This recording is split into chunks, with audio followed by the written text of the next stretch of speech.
금리가 오르면 아파트 값은 어떻게 될까요? 어떻게 보면은 한국 사람들이 부동산에 대한 전체적인 그런 가치가 떨어지고 있다라고 생각을 할 수 있습니다.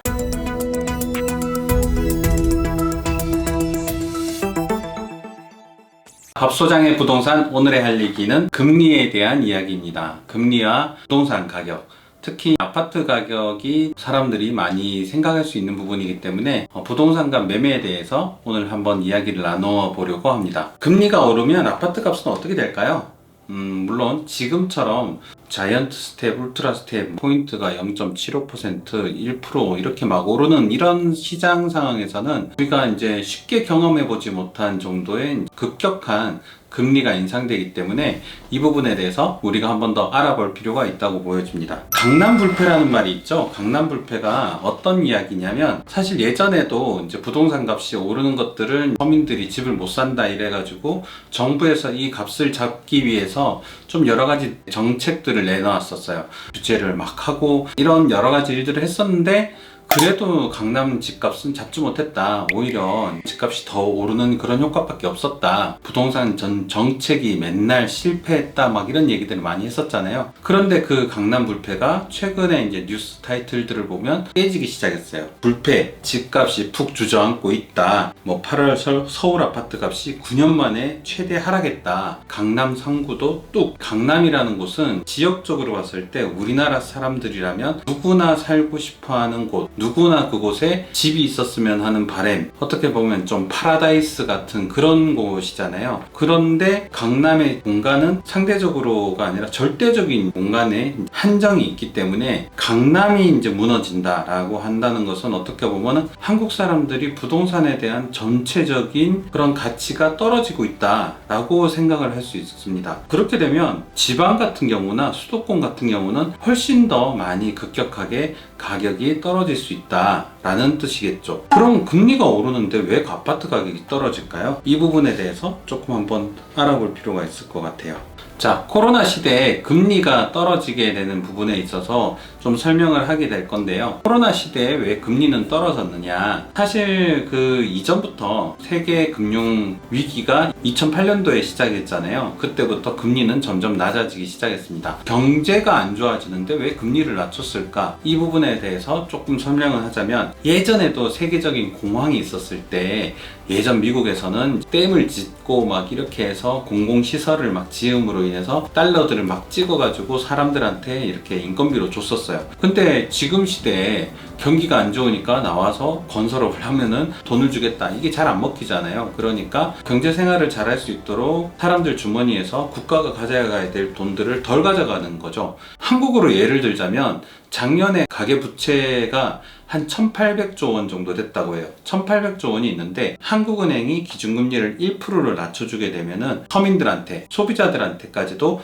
금리가 내려가는 그런 효과가 있게 돼요. 자, 그러면 1800조에서 1%를 낮춰주게 되면 18조 원의 이자가 덜 거치게 되는데 그 돈은 결국에는 소비자들이 18조 원을 덜 내게 된다. 그러면 그 18조 원으로 밥도 사 먹고 맛있는 것도 사 먹고 그러고 애들 학원도 좀 더 좋은 데 보내고 이렇게 하면서 소비가 좀 더 잘 돌아가게 되는 그런 효과가 있게 돼요. 그렇기 때문에 지금같이 코로나 시대 때 금리를 낮춰줌으로 인해서 사람들이 먹고 살기 더 좋게 만들어주는 그런 효과가 있다고 해서 지금 이제 금리들을 많이 낮춰줬죠. 자, 그렇게 해서 돈이 시장이 풀리게 되면요. 돈의 가치가 떨어지게 됩니다. 왜 그렇죠?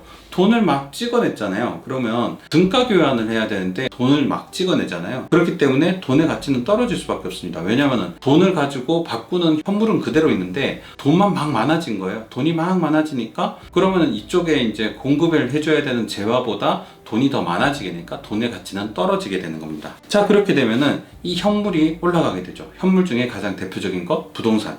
부동산이 가격이 올라가게 됩니다. 그렇게 되면은 가격이 올라가게 되면서도 현금을 사려는 사람들이 많아야 되잖아요. 자, 생각해 보세요. 저는 어떤 사람이 이런 사람이 있어요. 돈이 막 수백억이 있어요. 200억 정도가 있었다고 쳐요. 200억이 자기는 통장 안에 가만히 있었는데 돈의 가치가 떨어지게 되니까 200억이면 예전에는 부자였는데 지금 보니까 좀 200억이 작아 보이는 느낌이 드는 거죠. 이 현금을 많이 갖고 있어서는 도움이 안 되겠다. 그럼 이 현금으로 빨리 현물로 대처를 해야 되겠다. 부동산을 많이 사려는 그런 심리들이 막 일어나게 돼요. 너도 나도 좋은 가격의 부동산들을 막 사려고 하니까 부동산 가격은 폭등하게 되는 겁니다. 자, 그래서 나타난 효과가 전국의 아파트 매매 거래가 엄청나게 폭등하게 됩니다. 자, 2015년도부터 해서 이렇게 이제 데이터들을 보면은 1년에 보통 이제 150조에서 200조 사이 이렇게 매매가 되다가 갑자기 2019년도에 금리를 한번 쭉 떨어뜨려 줍니다. 그래서 2019년도 요게 이제 하반기고 요게 상반기인데 상반기보다 하반기에 사람들이 엄청나게 이제 집을 많이 사게 돼요. 그러고는 2020년 코로나가 딱 본격적으로 터지게 되면서 정부가 갑자기 코로나로 인해서 사람들이 락다운이 되니까 막 돈을 쏟아 부어주기 시작해요. 그러니까 그 시중에 있는 돈들이 모여서 다 부동산을 사게 되는 거죠. 그래서 2020년도는 136조 8천억, 그리고 하반기에는 152조 7천억, 그러니까 150억 이상을 하반기에 돈을 더 쓰게 됩니다. 그렇게 해서 21년도 상반기는 매매가 잘 되다가 하반기에 한은에서 금리를 한번 오르기 시작합니다. 기준금리를 0.5%에서 0.75로 한번 베이비 스텝을 한번 딱 하고 올라가게 되죠. 그러고 나니까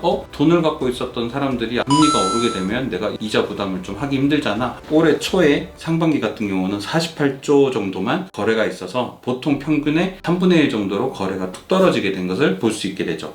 부동산뿐만 아니라 물가도 엄청나게 오르게 돼요. 물가가 오르게 되니까 난 9월달 같은 경우는 물가 상승률이 5% 6% 사이쯤 될 것이다. 그렇기 때문에 물가가 오르는 거에 대해서 그걸 누르기 위해서 다시 금리를 올려야 된다. 자, 물가가 오르면 왜 금리를 또 올리죠? 돈이 많기 때문에 이 돈을 많이 써야지 이 물건을 살 수 있도록 만들어줬는데 돈을 적게 줄여버리면 어떻게 되죠? 그럼 다시 이 물가가 좀 안정화되지 않겠느냐 라고 생각하는 거예요. 미국 같은 경우도요, 9월 달에 CPI 소비자 물가 지수가 8.1%로 전망을 한다고 해요. 8%, 엄청나게 높죠. 그렇기 때문에 그러한 부분들 때문에도 미국에서도 물가를 다 잡힐 때까지는 금리를 계속 올리겠다라고 말합니다. 그래서 소비자 물가지수가 8.3%, 전망은 8.1%인데 전망보다 더 높게 올라가는 효과가 나게 되고, 그래서 얘기를 하죠. 물가 상승률 내려가기 전에는 금리 인하가 없다 라고 해서 지금은 기준 금리가 인상되는 부분들이 어떻게 되냐면, 이걸 보시면 2019년도 12월 코로나가 본격적으로 시작되기 전에 미국은 1.75%, 한국은 1.25%에서 시작을 합니다. 물론 그 전에서도 아까 얘기했던 금융위기 때부터 조금씩 내리긴 시작했지만 이것도 그렇게 높은 편은 아니었어요. 그랬는데 딱 코로나가 터지자마자 미국은 금리를 0.25%로 내려버리게 됩니다. 기준금리 자체를 거의 0%의 금리로 낮춰버리게 돼요. 그리고 한국 같은 경우는 우리도 그러면 이제 금리를 낮추겠다 해서 0.5%로 금리를 낮추게 됩니다. 그러고 있다가 2021년 8월달 한국이 0.75%로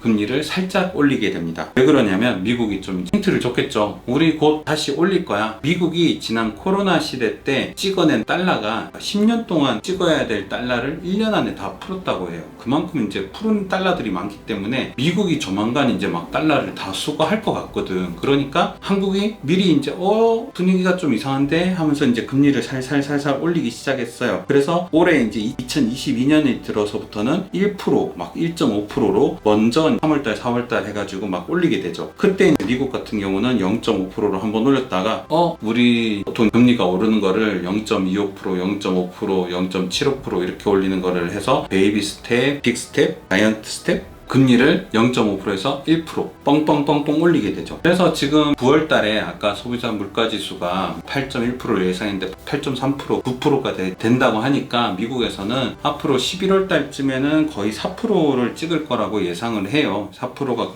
기준금리가 되고, 한국 입장에서도 그렇게 됐으니까 계속 기준금리를 올려서 지금은 3.75%까지 올렸는데 아마도 이게 연말에 한 번 더 올리게 되면서 거의 4%대나 4% 이상으로 기준금리를 올리지 않을까 라고 예상을 하고 있습니다. 자, 이렇게 해서 한미 기준 금리차가 지금 1.5포인트인데 이제 조금 더 과격하게 올릴 필요가 있다. 그리고 다음번에는 빅 스텝이냐 자이언트 스텝이냐 아니면 1%까지 빡 올리는 울트라 스텝까지 갈 것이냐, 뭐 이런 여러 가지 얘기들을 한다고 해요. 자, 어쨌든 내년도 같은 경우도 우리나라 이제 금리를 좀 더 올림으로 인해서 물가 지수를 잡겠다, 물가를 5% 5% 내외로 한번 잡아보겠다라고 얘기를 한다고 합니다. 자, 그러면 기준금리가 오르게 되면 부동산은 어떻게 될까요? 아까 금리가 낮춰지게 되면 부동산 가격이 올라갔다고 얘기를 했었죠. 그렇기 때문에 금리가 이제 인상을 하게 돼요. 금리가 오르게 된다는 거는 한국은행이 기준금리를 올리면 이 한국은행의 돈을 가져다가 이제 사람들한테 빌려주는 시중은행도 금리를 또다시 올리게 되죠. 그렇기 때문에 대출 이자가 인상하게 됩니다. 자, 그렇게 되면 내가 집을 사는데 부동산 대출을 안 받았다면 그냥 뭐 이자랑 나랑 뭔 상관이냐라고 생각할 수 있겠지만, 우리나라 사람들 거의 대부분 대출을 해서 부동산을 사게 되죠. 대출을 해서 부동산을 사게 되면 대출 이자를 내가 내야 돼요. 그런데 갭 투자나 영끌을 해서 이 부동산을 사는 사람들이 문제입니다. 왜 그러냐면, 일단은 이제 집을 사고 봐야 된다 해서 내가 지금 갚지도 못할 만큼의 돈을 막 빌려가지고 부동산을 샀단 말이죠. 그런데 부동산을 샀을 때 대출 이자를 내야 되는데 그 이자가 갑자기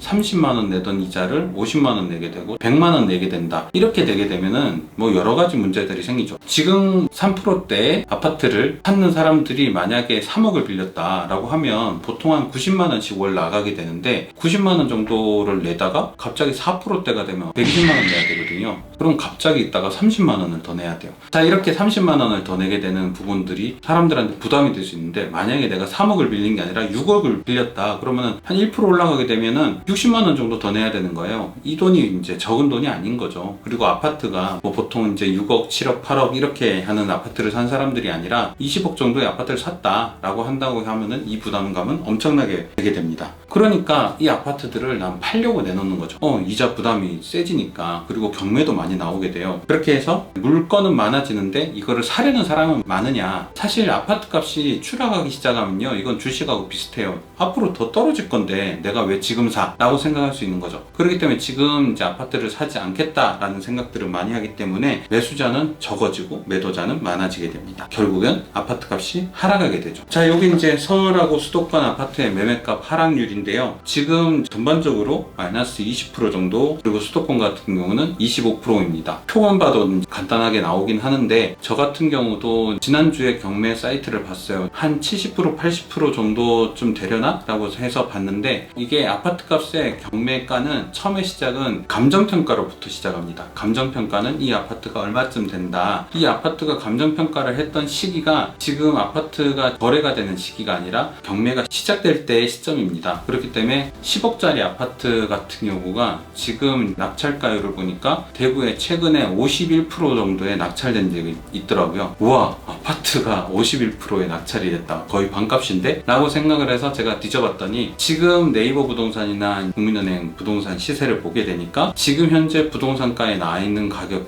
자체가 거의 한 60%대로 내려가 있더라고요. 그러니까 10억짜리 아파트였는데 거의 5억 8천, 5억 9천 정도의 시세가 나와 있었고, 실제 부동산 낙찰가도 5억 1천만 원 이 정도의 낙찰이 됐기 때문에 어떻게 보면은 실제 매매가보다 조금 싸지긴 했어도 100%에서 50%가 되는 그런 기이한 현상들을 많이 보게 된다라는 생각을 좀 하게 되더라고요. 자, 그리고 마지막으로 주택담보대출에 대한 금리에 대해서 한번 살펴보려고 해요. 지금 사실 기준금리라고 아까 얘기했던 것들이 지금 4%가 된다, 이렇게 되면 되게 위험하다라고 얘기를 했지만, 이거는 사실 가장 기준이 되는 기준금리고요. 한국은행이 돈을 빌려주는 기준금리인데, 여기서 시중은행을 통해서 우리는 빌리잖아요. 그럼 시중은행은 그냥 가만히 이제 봉사만 하는 그런 곳이 아니라, 시중은행 입장에서도 한국은행의 금리 플러스 자기네들도 먹고 살아야 되잖아요. 거기에 퍼센트를 붙여가지고 이렇게 나가게 되는데, 올 초에 같은 경우는 4.6%와 뭐 최고 5.7% 정도쯤 됐다고 하다가 올해 6월달부터 금리가 좀 확 올랐죠. 그러니까 6월달에 4.3%에서 7.14%까지 올랐다가 조금 뭐 이렇게 조정이 되다가 최근에 10월 2일자를 이제 조사한 거를 보니까 4.9%에서 7.6%까지 된다. 근데 이게 앞으로 어떻게 될 거냐? 보통 최대 이제 8%까지는 금방 오를 거라고 예상을 해요. 그러면 8%대의 주택담보대출을 했다라고 하면은 1억을 빌렸다 하면은 월 70만 원 정도를 내야 되는 상황이겠죠. 그러면은 그 1억이 아니라 10억을 빌렸다라고 하면은 월 700만 원을 내야 되는 상황인 거죠. 어마어마하지 않습니까? 자, 이렇게 고금리 시대엔 부동산 매매가는 내려갈 것이다 라고 보여지는데, 자, 오늘의 영상이 유익되셨다면요, 좋아요와 구독, 알람 설정까지 부탁드리겠습니다. 감사합니다.